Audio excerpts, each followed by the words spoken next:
ইনশাআল্লাহ আমাদের সবার মনোযোগ আছে না? 2 নম্বরে ইখলাস থাকতে হবে যে আমি আল্লাহকে রাজি খুশি করার জন্য এখানে বসছি। ঠিক আছে তো ইনশাআল্লাহ? 3 নম্বরে যা কিছু শুনবো যদি সেটা আমলীয় হয় আমি আমল করার চেষ্টা করব ইনশাআল্লাহ।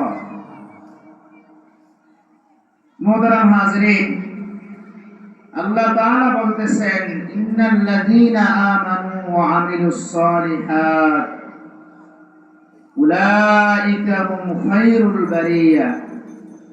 নিশ্চয়ই যারা ঈমান এনেছে, নেক আমল করেছে, উলাইকা হুম খায়রুল বারিয়া, তারাই সৃষ্টির সেরা জীব।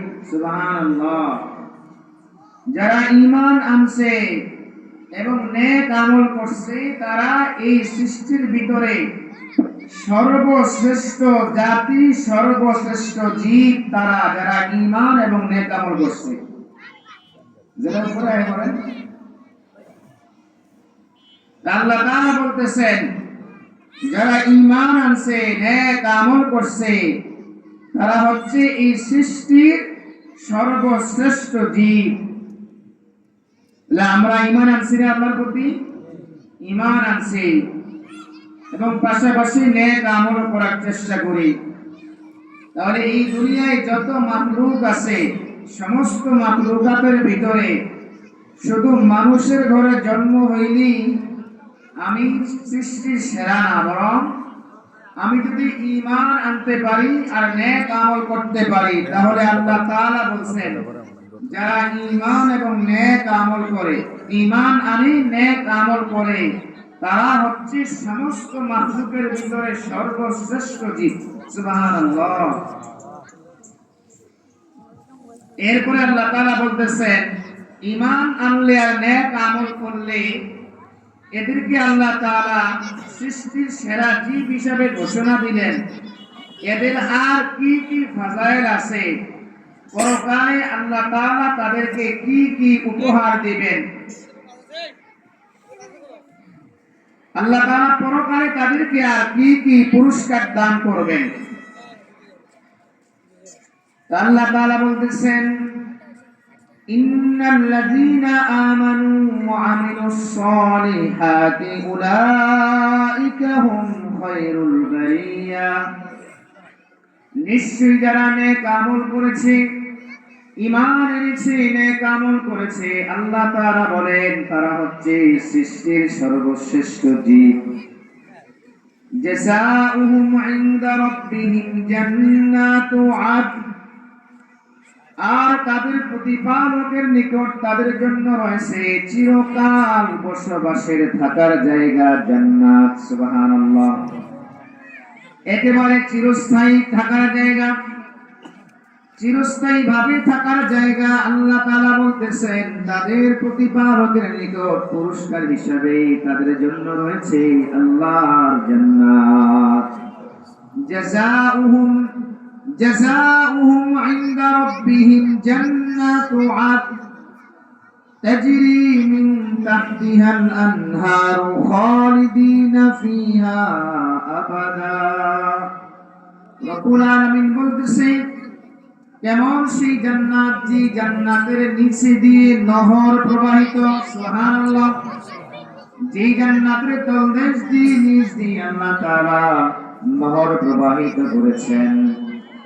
দেখবেন এখন মানুষ বিশ্বের বিভিন্ন জায়গায় জায়গায় ঘুরতে যায়, উন্নত কান্ট্রিগুলোর ভিতরে সমুদ্রের একেবারে নিচ দিয়ে রাস্তা নিচে চীন, চায়নারা আবিষ্কার করছে।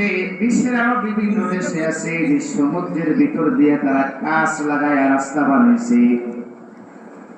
আল্লাহ তাআলা বলতেছেন এমন জান্নাত আছে,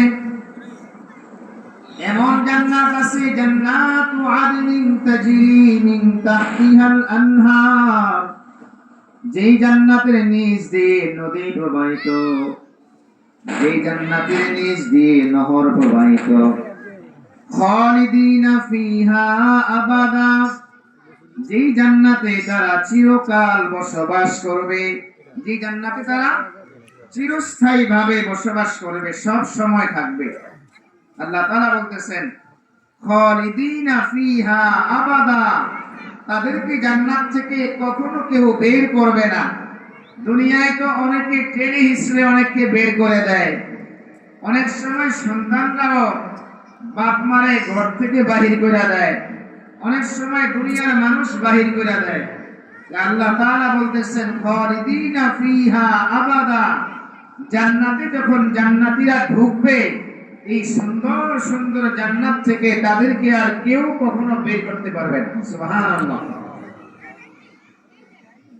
আল্লাহ তাআলা বলতেছেন খালিদিনা ফিহা আবাদা রাদিয়াল্লাহু আনহুম ওয়া রাদু আনহু। আল্লাহ তাআলা বলতেছেন আল্লাহ তাদের প্রতি সন্তুষ্ট, ওয়া রাদু আনহু, এবং তারাও আল্লাহর প্রতি সন্তুষ্ট। যালিকা লিমান খাশিয়া রাব্বা, আর এত সুন্দর জান্নাতের ব্যবস্থা তার জন্য রয়েছে যার দিলে আল্লাহ তাআলার ভয় আছে। সুবহানাল্লাহ। আল্লাহ তাআলা বলতেছেন যে আল্লাহ তাদের প্রতি সন্তুষ্ট, তারাও আল্লাহর প্রতি সন্তুষ্ট, আর এত বিশাল জান্নাত তাদের জন্য যাদের অন্তরে আল্লাহ তাআলার ভয় আছে। সুবহানাল্লাহ। আল্লাহ তাআলা বলতেছেন আমিনু কামা আমানান নাস। এই যে এত বিশাল জান্নাতের শুভ সংবাদ আল্লাহ তাআলা জানায় দিলেন, এত সুন্দর জান্নাতের কথা আল্লাহ তাআলা বললেন, এরপরে সাহাবায়ে কেরামের কথা উল্লেখ করে আল্লাহ তাআলা বলছেন, সাহাবায়ে কেরামের কথা উল্লেখ করে আল্লাহ তাআলা বলছেন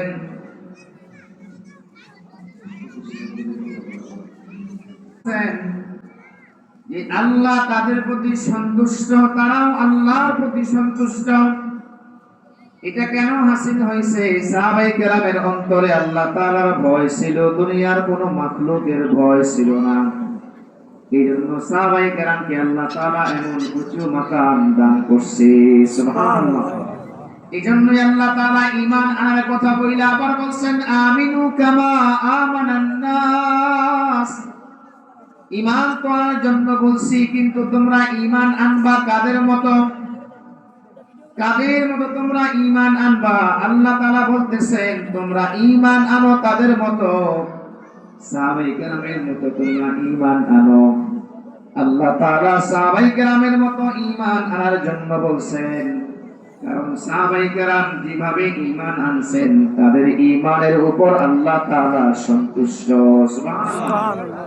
সাহাবায়ে কেরাম যেভাবে ঈমান আনছেন তাদের ওই পন্থার উপরে, তাদের ঈমানের উপরে স্বয়ং আরশে আজিমের মালিক খুশি হইয়া কোরআনের সার্টিফিকেট দিয়ে দিয়েছে রাদিয়াল্লাহু আনহুম, তাদের প্রতি আল্লাহ তাআলা খুশি হয়ে গেছে। সুবহানাল্লাহ। এজন্য আমরা ঈমান আনবো, নিজেকে মুমিন দাবি করব, নিজেকে ঈমানদার দাবি করব, কিন্তু ঈমান তো আনতে হবে সাহাবায়ে কেরামের নমুনায়। সাহাবায়ে কেরাম যেভাবে ঈমান আনছে, সাহাবায়ে কেরাম যেভাবে ঈমান আনছে, ঈমানের উপর অটল ছিল, আমাদেরকেও সেই সাহাবায়ে কেরামের মতো ঈমান আনতে হবে। আপনি সারা সাহাবায়ে কেরামের জীবনী, সমস্ত সাহাবায়ে কেরামের জীবনী ঘাইটা আপনি একজন সাহাবায়ে কেরামের ইতিহাস আমাদের দেখান, যে সাহাবায়ে কেরাম কোরআনের তেলাওয়াত যে জায়গায় হইতো, যে জায়গায় আল্লাহর রাসূলের কথা বলা হইতো, যে জায়গায় জান্নাতের আলোচনা করা হইতো, আল্লাহর কোরআন নিয়ে যে জায়গায় কথা বলা হইতো, সাহাবায়ে কেরাম ওই কোরআনের মজমা ছাইরা অন্য জায়গায় খামাখা সময় কাটাইছে। আমরা নিজেকে ঈমানদার দাবি করি, অথচ সাহাবায়ে কেরাম কোরআনের আলোচনা শোনা মাত্রই তাদের ঈমান অটোমেটিক আরো বেড়ে যেত। সুবহানাল্লাহ। সাহাবায়ে কেরাম অধীর আগ্রহ নিয়া, গভীর মনোযোগ নিয়া, বলে সাহাবায়ে কেরাম আল্লাহর নবীর দরবারে এমন ভাবে বসতেন, পাক পক্ষী আইসা, পাখিরা পর্যন্ত আইসা মাথার উপর বসতে পারতো, পাখিরাও বুঝতো না যেগুলো মানুষ না, ওটা এমন ভাবে লাইগা বসতেন। এমন নয় বসতেন, কোন নড়াচড়াও করতেন না, কারণ নবীজির সামনে আমরা বসে আল্লাহর কোরআনের আলোচনা করবে। সাহাবায়ে কেরামের অন্তরে ঈমান এমন মজবুত ছিল, এইজন্য আল্লাহ তাআলা ঈমানের কথা বলে আবার বলছেন, ঈমানের কথা বলে আবার আল্লাহ তাআলা বলছেন, এই আমার বান্দারা ঈমান তো আনবা, তবে তোমাদের মতো ঈমান আনলে হবে না, নিজের মতো ঈমান আনলে হবে না। নিজের মতো ঈমান আনলে নিজেকে মুমিন বলে পরিচয় দিলে হবে না, বরং আমার সাহাবারা, আমার রাসূলের সাহাবারা যেভাবে ঈমান আনছে, যেভাবে ঈমানের উপর অটল ছিল, তোমরা সেইভাবে ঈমান আনো, কারণ তাদের ঈমানের উপর আমি রব খুশি হয়ে গেছে। এজন্য মুহতারাম হাজিরিন, আমাদেরকে ঈমান আনতে হবে সাহাবায়ে কেরামের নমুনায়। তাহলে সাহাবায়ে কেরাম কিভাবে ঈমান আনছেন? সাহাবীদের ঈমান কত মজবুত ছিল। সাহাবীদের যেই সমস্ত সাহাবিয়ারা ছিল, যেই সমস্ত সাহাবিয়ারা ছিল মহিলা সাহাবিয়া, তাদের ঈমান কেমন মজবুত ছিল। এই চারফিলিজের মুসলমান, সখীপুর থানার মুসলমান, নিজেকে ঈমানদার দাবি করা, মুসলমান দাবি করা সহজ, কিন্তু আল্লাহর আদালতে ঈমানের খাতায় নাম ওঠানো এটা বড় কঠিন বিষয়। এজন্য সাহাবায়ে কেরামদের মারা সাহাবিয়ারা এত ঈমানওয়ালা ছিল, তাদের ঈমান আল্লাহর কাছে এত মজবুত ছিল, যার কারণে তাদের ঘর থেকে যুগ শ্রেষ্ঠ সন্তান তৈরি হয়েছে। আজকে আমাদের ঘরেও মারা আছে, বোনেরা আছে, আমাদের ঘরের মারাও নামাজি, তারাও নিজেকে মুমিনা বলে দাবি করে, কিন্তু সেই ঘর থেকে আর আব্দুল কাদের জিলানী, শাহজালাল ইয়ামিনের মতো যোগ্য সন্তান বের হয় না, কারণ তাদের মারা ছিল ঈমানওয়ালী। কোরআন তেলাওয়াতে সকালবেলা প্রতিটা ঘর থেকে গুনগুন গুনগুন শব্দ বের হইতো। আজকে আপনি 1000 ঘরে জরিপ লাগান, দুই একটা ঘর ছাড়া কোনো ঘর পাবেন না যেই ঘরে ফজরের পরে কোরআনে কারীমের তেলাওয়াত জারি হয়, আছে? নাই। তে ঘর থেকে বড় বড় আল্লাহওয়ালা বের হবে কোত্থেকে? বরং টেলিভিশন আর মোবাইল দেখা বর্তমান যুগের মহিলারা ঘুমায় রাত 12টায়, আর উঠেই তো ঘুম থেকে 10টা বাজে। ওই ঘর থেকে যোগ্য সন্তান আর ঈমানওয়ালা সন্তান তৈরি হবে কোত্থেকে? এই জন্য নিজেকে আমরা হয়তো ঈমানদার বলতে পারি, কিন্তু আমাদের কার্যকলাপ আর চেহারা দেখলেই বোঝা যায় আমরা কেমন মার্কা ঈমানদার। আমাদের কার্যকলাপ দেখলে আর অবস্থা দেখলেই তো পরিষ্কার বোঝা যায় যে আসলে আমরা কোন কাতারে আছি, আমরা মুমিনের কাতারে আছি নাকি। এই জন্য আমাদের ওলামায়ে কেরামরা বলতেন, এখনো বলেন, আকাবির আসলাফরা বইলা গেছে যে সাহাবায়ে কেরাম যদি বর্তমান যুগের মুসলমানদের অবস্থা দেখতো, তাহলে কোন মুসলমানরে মুসলমান বলতো না, সবাইরে বলতো সব কাফের মুশরিক। আর যদি সাহাবীরা, আর যদি আমরা তাদেরকে দেখতাম, আমরা এদেরকে পাগল বলতাম, পাগল। কেন? এই সমস্ত মানুষগুলো দুনিয়াকে এমন ভাবে ছাইরা শুধু আল্লাহর পাগল, নবীজির পাগল, আখিরাতের পাগল, তেরা পাগল না আর কি, বলে আমরা এদেরকে পাগল বলতাম। ওনারা দুনিয়াকে এমন ভাবে লাঠি মাইরা আল্লাহ আল্লাহর রাসূলকে নিয়ে কবরে গেছে। এই জন্য নিজে যেটাই মুখ দিয়া বলি না কেন, কিন্তু আমাদের কার্যক্রমে কিন্তু সবই প্রকাশ পায় যে আসলে আমি কেমন মার্কা মুসলমান। সময় তো কম, একটা গল্প বললে খুব সহজে বুঝে আসতো। মনে পড়ছে এক রাজার এক উজির, যদিও কাল্পনিক হইতে পারে কিন্তু বাস্তবতার সাথে মিল আছে, মিলে রাখবেন। এক রাজার উজির এই রাজ্যে ঘোরার জন্য বের হয়েছে। ঘুরতে ঘুরতে ঘুরতে ঘুরতে দেখে একেবারে অসহায় একটা এতিম বাচ্চা, গরিব বাচ্চা, অসহায় গরিব একটা এতিম বাচ্চা দেখে উজিরের মায়া লাগছে। তো এই বাচ্চারে, ওই যুবক ছেলেটারে উজিরে বাদশার দরবারে নিয়ে আসছে। রাইনা বলছে, বাদশা, গরিব একটা ছেলে, বেকার ছেলে, বাপ মা নাই, আপনার রাজ্যে কোনো কাজ থাকলে একটা কাজে লাগাইয়া দেন। হুজুরের কথা মতো বাদশা বলল, ঠিক আছে, কি কাজে লাগাইবা? আমাদের যে ঘোড়ার পাল আছে, ঘোড়ার পাল, ওই ঘোড়ার পালে ঘোড়া দেখাশোনা করার জন্য এর কাছে লাগাইয়া দাও। তাই হুজুরে ওই যুবকের ওই ঘোড়ার পাল দেখাশোনা করার জন্য নিয়োজিত করছে। ঠিক আছে, তুমি ঘোড়াগুলো দেখাশোনা রাখো। কয়েক মাস পরে রাজা চিন্তা করছে, ওই যে এতিম ছেলেটা নিয়ে আসছে হুজুরে, তার খবর দাও, দেখি তো তার কি অবস্থা, একটু হালত জিজ্ঞাসা করি। রাজা তাকে ডাইকে আনছে, ডাইকে না বলে যে, বাবা তোমার কি অবস্থা বলো, কি খবর তোমার, আমার ঘোড়ার পালের কি খবর খবর? বলে রাজা সব ঠিক আছে, সবগুলো ঘোড়াই মোটামুটি ঠিক আছে, কিন্তু একটা ঘোড়ার ভিতরে সমস্যা একটু। বাদশা খুব আশ্চর্য হয়ে বলতেছে, কি সমস্যা? সব ঘোড়া ঠিক আছে, একটা ঘোড়ার সমস্যা কি? বলে একটা ঘোড়া এটা মনে হয় ছোটবেলায় কোন গাভীর সাথে, গরুর সাথে বড় হয়েছে। বাদশার তো আশ্চর্য, কৌতূহল আরো বেড়ে গেছে। বলে কিভাবে? বলে না, মনে হয় একটা ঘোড়া, কারণ সেটা মাথা নিচে দিয়া, সব ঘোড়া মাথা উঁচু দিয়া ঘাস খায়, আর এই ঘোড়াটা মাথা নিচে দিয়ে ঘাস খায়। বাদশা আশ্চর্য হইয়া তারে বলতেছে, খুব মেধাবী ছেলে, তো এই 100 ছাগল বাদশা তারে উপহার দিছে। ঠিক আছে, মাশাআল্লাহ, 100 ছাগল উপহার দিছে। অনেকদিন পর বাদশা আবার তারা ডাকছে,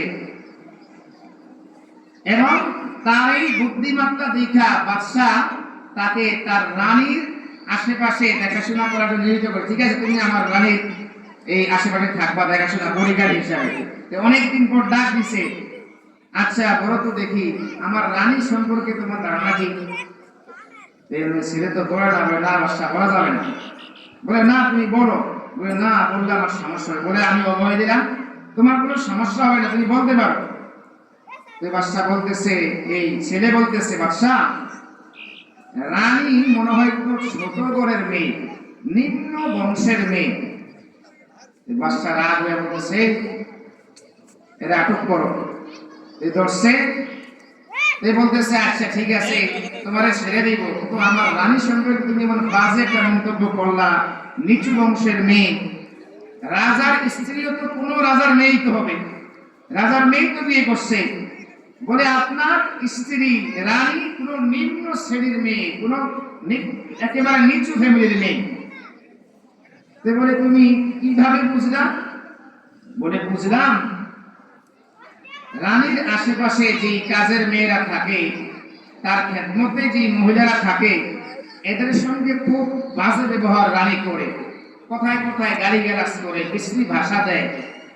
যারা উঁচু ফ্যামিলির লোক, তারা কোনোদিন জবান খারাপ করে না, ব্যবহার খারাপ করে না। রানী যেহেতু কথায় কথায় তার কাজের বুয়াদের সাথে গালি দিয়ে কথা বলে, খারাপ ব্যবহার করে, বিহেভ আচরণ করে, তাই আমি বুঝে নিয়েছি উচ্চ বংশীয় রাজার মেয়ে হইলে কোনোদিন এরকম খারাপ আচরণ করতো না, নিশ্চয়ই সেই কোনো গরিব ফ্যামিলির মেয়ে। তাই রাজা বলছে, ঠিক আছে, যদি তোমার কথা বাস্তব প্রমাণিত হয়, তোমাকে ছেড়ে দেওয়া হবে, না হয় তোমাকে হত্যা করা হবে। তো রাজা খবর লাগাইছে, দেখো তো তার কথা বাস্তব কিনা। খুঁজতে খুঁজতে আসলে প্রমাণ পাইছে যে হ্যাঁ, আসলে এই রানী আসলে ওই রাজার আপন মেয়ে ছিল না, বরং রাজা ছিল এই নিঃসন্তান, রানীর কোনো সন্তান ছিল না। এই মেয়েকে রাজা আরেকজন গরিব একটা এলাকা থেকে, নিম্ন বংশের একটা মেয়ে, ওই এই রানীর আবার মা মারা গেছে, ওখান থেকে তাকে পালক নিয়ে আসছে। রাজা তো অবাক, এত সিক্রেট বিষয় এই যুবক বুঝলো কিভাবে? রাজা এবার তারে রাজার কাছেই রাখছে। ঠিক আছে, তুমি এখন থেকে আমার কাছে থাকবা। এই দ্বিতীয় কথা বলার কারণে তাকে 100 গরু উপহার দিছে। রাজার কাছে থাকতেছে। কয়েকদিন পর রাজা এবার আবার দায়িকা জিজ্ঞেস করতেছে, আচ্ছা বলো তো দেখি, আমার ব্যাপারে তোমার মন্তব্য কি? ছেলে কয়, রানীর ব্যাপারে মন্তব্য করে যে বিপদে পড়ছিলাম, মানে আপনার ব্যাপারে কয় না, তুমি বলো। না, বলতাম না। বলো তুমি, সমস্যা নাই। ছেলে বলতেছে, ঠিক আছে বলতেছি। বলে আপনি মনে হয় কোন রাখালের ছেলে। রাজা তো চেতে গেছে, কি আমি রাখালের ছেলে, এরা এখন বন্দি করা হবে। বলতেছে, রাজা যেহেতু আগের দুইটা কথা সত্য হয়েছে, ওই যে একটা ঘোড়া যে মাথা নিচে দিয়ে খাবার খায়, ওটার সিক্রেট জানছে রাজা, খবর নিয়ে দেখছে এই ঘোড়াটা, একটা ঘোড়া, যে ঘোড়াটা মা মারা গেছিল এক লোকের, সব ঘোড়া মারা গিয়া একটা বাচ্চা শুধু ছিল। পরে এই লোকটা ওই ঘোড়ার বাচ্চারে তার গরুর পালার সঙ্গে লালন পালন করছে। ছোটবেলায় যেহেতু গরুর সাথে লালিত পালিত হয়েছে, গরুর তো স্বভাব মাথা নিচে দিয়ে খাওয়ান, আর ঘোড়া কিন্তু মাথা উচিত উপর দিয়ে খায়। এই জন্য ছেলে বুঝছে যে এই ঘোড়াটা ছোটবেলায় কোনো গরুর পালার সাথে ছিল। তো এবার রাজারা বলতেছে আপনি রাখালের ছেলে, উচিতটা বলতেছে চিনতেন না, যেহেতু আগের দুইটা সত্য হয়েছে এটাও সত্য হইতে পারে, দেখেন তথ্য নিয়া। রাজাও এবার তথ্য নিয়া দেখে এই রাজাও তার বাপের আসল ছেলে না, বরং এই রাজার বাবা মাও নিঃসন্তান ছিল। এই রাজার বাবা এই রাজাকে পালক পুত্র হিসাবে আনছে।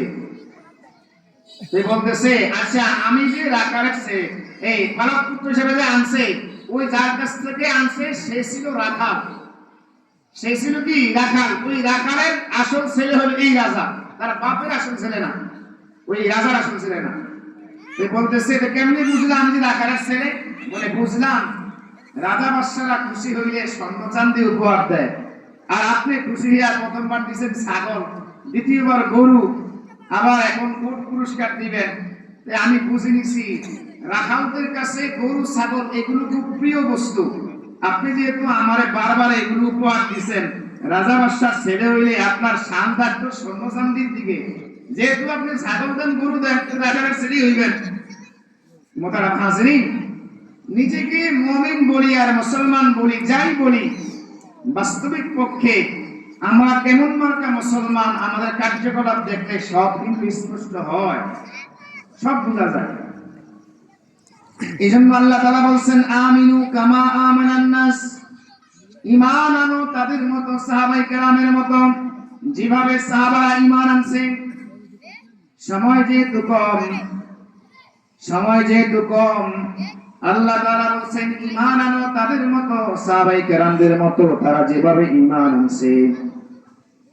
সাহাবিয়াদের মা, আগেকার জামানার মারা কেমন ঈমান ওয়ালি ছিল, মহিলাদের ঈমান কত মজবুত ছিল, যার কারণে প্রতিটা মার গর্ভ থেকে এত দামি দামি সাহাবা জন্মগ্রহণ করছে, এত বড় বড় ইমামরা জন্মগ্রহণ করছে, এত বড় বড় আজকে যে বাহাদুরপুরের বিশ্বাসদের নাম শুনি, এরা কিন্তু এমনি এমনি আপনি তালাশ করে দেখেন, খোদার কসম দিয়া বলি, যত বড় বড় আলেম দেখেন, পীর দেখেন, বুজুর্গ দেখেন, বড় বড় আল্লাহর ওলি আপনারা দেখেন, প্রতিটা আল্লাহর ওলি বুজুর্গ, প্রতিটা মনুষ্যদের জীবনে তালাশ করে দেখেন, প্রতিটা লোকের মা ছিল বড় আল্লাহ ওলি, মা আল্লাহ ওলি ছিল, যার কারণে ওই পেট থেকে আল্লাহওয়ালা সন্তান বের হয়েছে।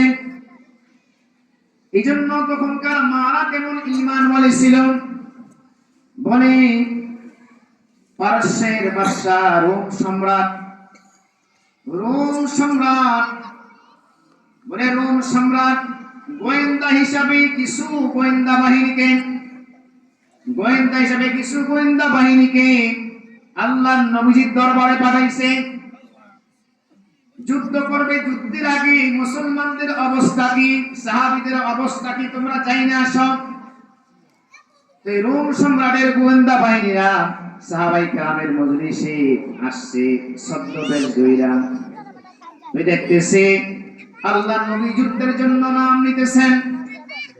নবীজি বলতেছেন এই কে কে যুদ্ধে যাইবা, যুদ্ধে আমার সঙ্গে কে কে শরীক হইবা, নাম লেখা। সাহাবারা দলে দলে যুদ্ধের জন্য নাম লেখাইতেছে। এমন সময় একজন মহিলা এসে আল্লাহর নবীর কাছে বলতেছে, ইয়া রাসূলুল্লাহ, একটা দুধের বাচ্চা, ছোট্ট একটা বাচ্চা সাহাবিয়া, দুধের একটা সন্তানকে আল্লাহর নবীর সামনে এসে বলতেছে, ইয়া রাসূলুল্লাহ, আমার স্বামী যুদ্ধে শাহাদাত বরণ করছে, আমার আর কোনো সন্তান নাই, এই একটা মাত্র সন্তান, এই সন্তানের বাবা অমুক যুদ্ধে শাহাদাত বরণ করছে। ইয়া রাসূলুল্লাহ, আমি গরিব মানুষ, যুদ্ধে বিভিন্ন মানুষ বিভিন্নভাবে আপনাকে সহযোগিতা করতেছে, আপনাকে সাহায্য করার মতো আমার কাছে আর কিছু নাই, তবে আমার এই দুধের সন্তানটা আছে। ইয়া রাসূলুল্লাহ, আমি আমার এই সন্তানটা আপনাকে উপহার দিলাম, আমার এই দুধের সন্তানটা আপনাকে আমি দিয়া দিলাম, আমার এই সন্তানকে আপনি জিহাদের জন্য নাম লেখান। আল্লাহু আকবার। নবীজি বলতেছে, এই মা, আমি তো খেলাধুলা করার জন্য মানুষ নেই না, আমি নিতেছি যুদ্ধ করার জন্য মানুষের নাম সংগ্রহ করতেছি। তোমার এই দুধের সন্তান না তীর চালাইতে পারবে, না তরবারি ঘুরাইতে পারবে, না ডাল ধরতে পারবে, এই সন্তান তো জিহাদের ময়দানে কোনো কাজেই আসবে না। ওই মা তখন বলতেছি, ইয়া রাসূলুল্লাহ, ইয়া হাবিবাল্লাহ, আমিও জানি আমার এই সন্তান তীর ধরতে পারবে না, তলোয়ার ধরতে পারবে না, আমিও জানি আমার এই সন্তান ডাল ধরতে পারবে না, আমিও জানি আমার এই সন্তান তলোয়ার চালাইতে জানে না, তবে আমি আমার এই সন্তানকে এই জন্য আপনাকে দান করতেছি। আমি জানি যখন কাফের মুশরিকরা আপনাকে লক্ষ্য কইরা তীর মারবে, তলোয়ার দিয়ে আপনাকে আঘাত করবে, ইয়া রাসূলুল্লাহ, ইয়া হাবিবাল্লাহ, আমার এই দুধের সন্তানকে আপনি যখন কাফের মুশরিকরা আপনার দিকে লক্ষ্য কইরা তীর নিক্ষেপ করবে, আমার এই সন্তানকে আপনি ডাল স্বরূপ সামনে পাইতে ধরবেন, ওই তীর আইসা আমার সন্তানের বুক ঝাঁঝরা করবে, তলোয়ারের আঘাতে আমার সন্তানের এই সিনা ক্ষত বিক্ষত হবে, বিনিময়ে আমার নবীজির দেহ রক্ষা পাবে। এজন্যই আমি সন্তানকে জিহাদের ময়দানে দান করছি। সুবহানাল্লাহ। এই দৃশ্য দেখা রুশ সম্রাটের গোয়েন্দা তার কাছে খবর বানাইছে, বাদশাকে গিয়া বলতেছে, খবরদার বাদশাহ, মুসলমানদের বিরুদ্ধে যুদ্ধ করার সাহস কইরো না। এই বাদশা বলতেছে, কেন তোমরা আমারে ভয় দেখাও, কেন তোমরা আমার মনোবল ভেঙে দিচ্ছ? মুসলমানদের বিরুদ্ধে যুদ্ধ করে আমরা বিজয় লাভ করতে পারবো না কেন? মুসলমানদের সংখ্যা কি আমাদের চাইতে বেশি? বলে না না, মুসলমানদের সংখ্যা আমাদের চাইতে অনেক কম। বলে তাহলে কি মুসলমানদের অস্ত্র শস্ত্র অনেক বেশি নাকি? বলে না না, এদের কাছে কোনো অস্ত্র শস্ত্র নাই। বলে এদের গায়ে কি অনেক শক্তি, দেখতে অনেক শোকান দেহের অধিকারী? বলে না না, এরা শুকনা খাবার খায়, জীর্ণ শীর্ণ বড়ি। বলে তাহলে মুসলমানদের বিরুদ্ধে যুদ্ধ করে পারবো না, কারণটা কি? কি এমন শক্তি ওদের?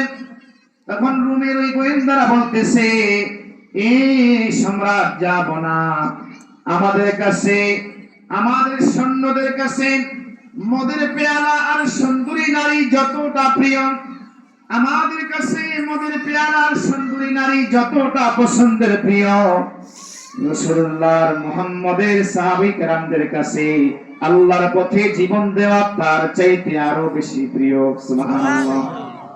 এজন্য আমার ভাইরা, মাদের ঈমান এমন মজবুত ছিল, হযরতে হারেসা রাদিয়াল্লাহু আনহু নবীজির সাহাবী, আরে ছোট্ট ছিলেন, খাটো ছিলেন, নবীজি যুদ্ধের জন্য নিতেছেন, মানুষ নিতেছেন, সংগ্রহ করতেছেন। হারেসা রাদিয়াল্লাহু আনহু একেবারে ছোট ছিলেন, খাটো ছিলেন। ছোট তরবারি দাঁড় করাইলে হযরতে হারেসা তরবারির সমান এতটুকু দেখা যায়। নবীজি তারে নিতে চায় নাই, নবী তারে যুদ্ধের জন্য অনুমতি দেয় নাই। হারেসা রাদিয়াল্লাহু আনহু এরপরে বলতেছে, ইয়া রাসূলুল্লাহ, আমি তরবারি ঘুরাইতে পারি, আপনি আমাকে যুদ্ধের জন্য নেন। নবীজি চুপ ছিল, কোনো কথা বলে নাই। তখন সাহাবীরা বলছে, আরে আসসুকুতু নিসফুর রিদা, চুপ থাকা সন্তুষ্টির অর্ধেক আলামত। নবীজি মনে হয় রাজি আছে, তুমি লয়ে নাও। এই ছোট্ট সাহাবী, বেটে সাহাবী হারেসা রাদিয়াল্লাহু আনহু যুদ্ধের ময়দানে শরীক হয়ে গেছেন। আরে তরবারি বড়, মানুষটা ছোট। হারেসা রাদিয়াল্লাহু আনহু যুদ্ধের ময়দানে তরবারি ঘুরাইতেছেন, তুমুল বেগে যুদ্ধ করতেছেন। ওই যে তরবারি ঘুরাইতেছেন, একটা সময় দেখা গেল এই সাহাবীর নিজের তরবারির আঘাত দিয়া নিজের পায়ের ভিতরে আঘাত লেগে গেছে। রক্ত ঝরতে ওই সাহাবী শহীদ হয়ে গেছে। নবীজি যারা শহীদ হয়েছে এদেরকে দাফন করতেছে শহীদদের গোরস্থানে। যারা গাজী সবাই ফিরাইতেছে, কারণ স্ত্রী আগে আসছে গাজী স্বামীকে এগিয়ে নেওয়ার জন্য, গাজী সন্তানকে এগিয়ে নেওয়ার জন্য। এখন সবাই বলা বলি করতেছে হারেসা শহীদ হয়েছে। একজন বলে উঠছে যে না না, কিসের শহীদ? নবীজি তার এই যুদ্ধের জন্য অনুমতি দেয় নাই, আবার নিজের তরবারি আঘাতে নিজেই আঘাতপ্রাপ্ত হয়ে মারা গেছে। রাদিয়াল্লাহু আনহু একদল বলতেছে শহীদ হইছে, একজন বলতেছে না কিসের শহীদ? নবীজি অনুমতি দেয় নাই, আবার নিজের আঘাতে নিজেই আঘাতপ্রাপ্ত হয়ে মারা গেছে, আত্মহত্যার শামিল হইব, শহীদ হয় নাই। ওই সাহাবীর মা উম্মে হারেসা রাদিয়াল্লাহু আনহা যখন তিনি আসছে, মা শুনছে যে সাহাবীদের একদল বলতেছে হারেসা শহীদ হইছে, একজন বলতেছে শহীদ হয় নাই, আত্মহত্যা হইবে। মার কলিজা ফাইটা গেছে। মা যায় নবীজির দরবারে এসে বলতেছি ইয়া রাসূলুল্লাহ, ইয়া হাবিবাল্লাহ, আমি আপনার কাছে জানতে চাই আমার ছেলে হারেসা কি শহীদ হইছে নাকি আত্মহত্যার শামিল হইছে, আমার জানায় দেন। উম্মে হারেসা বলতেছি ইয়া রাসূলুল্লাহ, যদি আমার সন্তান শহীদ হয় তাহলে আমি আর কাঁদবো না, আমার চোখের পানি আমি মুছে ফেলাইব, কারণ আমি এটাই ভাববো যে সন্তান হারাই নাই, সন্তান আল্লাহর কাছে জমা দিছি। সুবহানাল্লাহ। যদি আমার সন্তান শহীদ হয়, শাহাদাতের মর্তবা হাসিল করে, আমি কাঁদবো না, চোখের পানি মুছে ফেলাইব, কারণ সন্তান হারাই নাই, সন্তান আমি আল্লাহর কাছে জমা দিছি। হাসরের দিন আমার সন্তান ইঞ্জিন বনবে আর আমি বগি হব। ইঞ্জিন যেরকম বগিরে টাইনা টাইনা নিয়ে যায়, আমার এই সন্তান শহীদ হইয়া হাসরের দিন আমি মারে জান্নাতে নিয়ে যাবে। সুবহানাল্লাহ।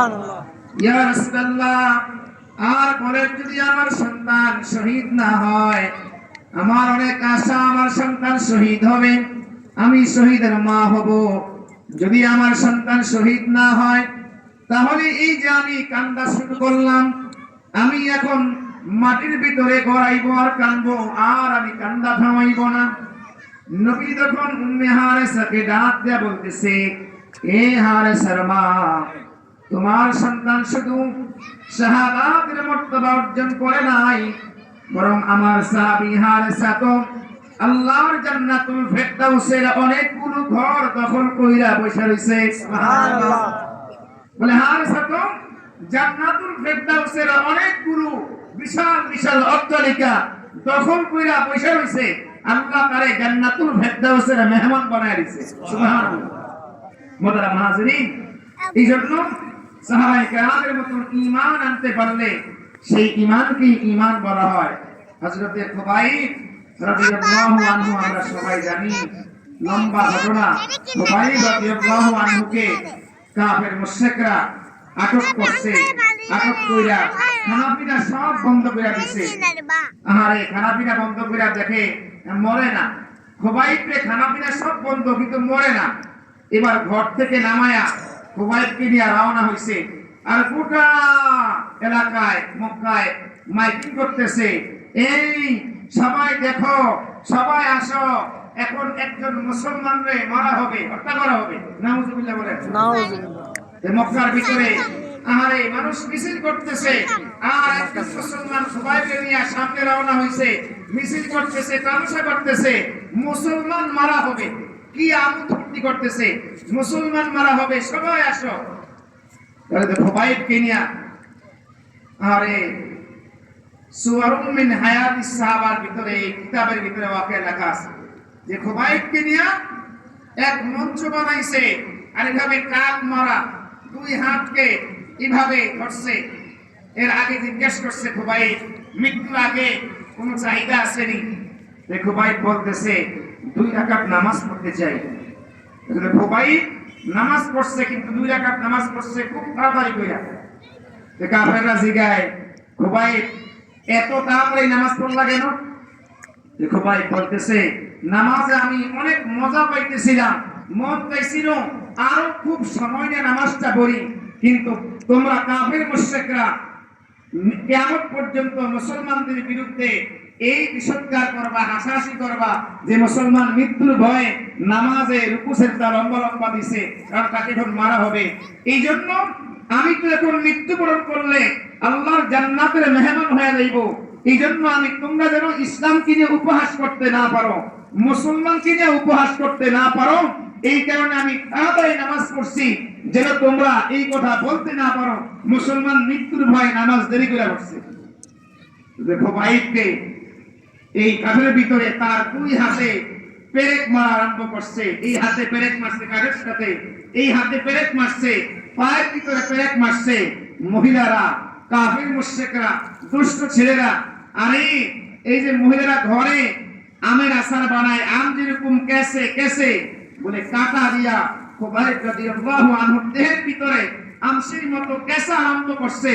খুবাইব রাদিয়াল্লাহু আনহুকে কেসতে কেসতে মারতে মারতে এভাবেই শহীদ হয়ে গেছে। খুবাইবকে যেই ঘরে আটক রাখছিল, ওই ঘরের একজন মেয়ে ছিল যায়েদাত তার নাম। পরবর্তীতে সে ইসলাম ধর্ম কালিমা পয়লা গ্রহণ করছে। সুবহানাল্লাহ। মুশরিক কাফির ঘরের মেয়ে ছিল বলে কেন? বলে ওই মেয়ে এক মাঝে মাঝে জান্নাত দিয়া দেখতো। খুবাইবকে তো কোনো খাবার কাফির মুশরিকরা দেয় নাই, কিন্তু ওই মেয়ে মাঝে মাঝে জান্নাত দিয়া দেখতো। খুবাইবকে কে যেন ঘরের ভিতরে বলে আঙ্গুরের ছোকনা ঝুলাইয়া রাখছে, আর খুবাইব সেখান থেকে সিরা সিরা আঙ্গুর খায়, ফল খায়। ওই মেয়ে কিন্তু জিজ্ঞেস করছে, খুবাইব কেউ তোমার খাবার দেয় না, তো এই খাবার কোথা থেকে আসে? বলে আমার রব আমাকে জান্নাত থেকে এই খাবারের ব্যবস্থা করে দিতেন। বলে এই দৃশ্য দেখে ওই মেয়ে পরবর্তীতে কালিমা পড়ে মুসলমান হয়ে গেছে। মুহতারাম নাজরীন, আসুন আল্লাহ তাআলা যেভাবে ঈমান আনার কথা বলছে আমরা যেন সেভাবে ঈমান আনতে পারি। 7:15 পর্যন্ত সময় গেছে, আবার আজান হয়ে গেছে, অনেক জায়গায় এখন জামাত হবে।